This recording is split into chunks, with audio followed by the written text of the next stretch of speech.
मोदी सरकारच्या दुसऱ्या वर्धापन दिनी सामनाच्या या शिवसेनेच्या मुखपत्रात पहिल्या पानावर आज अत्यंत मार्मिक छायाचित्रातून टीकास्त्र सोडण्यात आलंय। सामनाच्या पहिल्या पानावर आज एका सिंहाचा नरडीचा वाघानं घोट घेतल्याचं आफ्रिकेच्या जंगलातलं छायाचित्र छापण्यात आलंय। शिवाय वाघ एकला राजा या मथळ्यानं छापलेल्या या छायाचित्रातून शिवसेनेनं भाजपच्या मुंबई पालिकेच्या निवडणुकीसाठी होणाऱ्या राजकीय कुरघोडीच्या प्रयत्नांवर जोरदार टीकास्त्र सोडण्याचा प्रयत्न केलाय।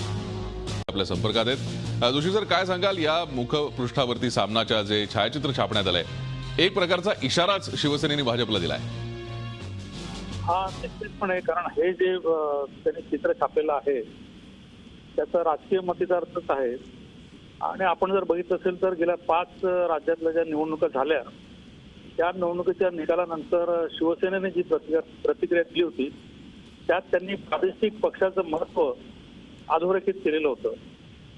शिवसेनेची भूमिका जरी तर भाजपबरोबर राज्य सरकारमध्ये असते, केंद्र सरकारमध्ये असते, तरी त्यांची भूमिका अशी राहिली की महाराष्ट्रात शिवसेना हा महत्त्वाचा पक्ष आहे आणि महाराष्ट्रामध्ये भाजपनं दुय्यम भूमिका स्वीकारावी आणि तो मतदारार्थ स्पष्ट करणारं आजचं हे जे व्हिज्युअल आहे, चित्र आहे, ते त्यांनी सामनाच्या मुखपृष्ठावर वापरलेलं आपल्याला दिसून येतं।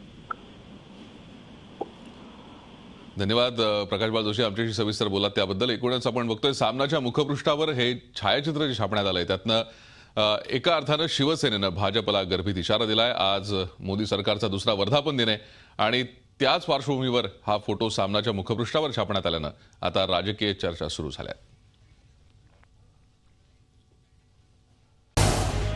झी 24 तास रहा एक पाऊल पुढे।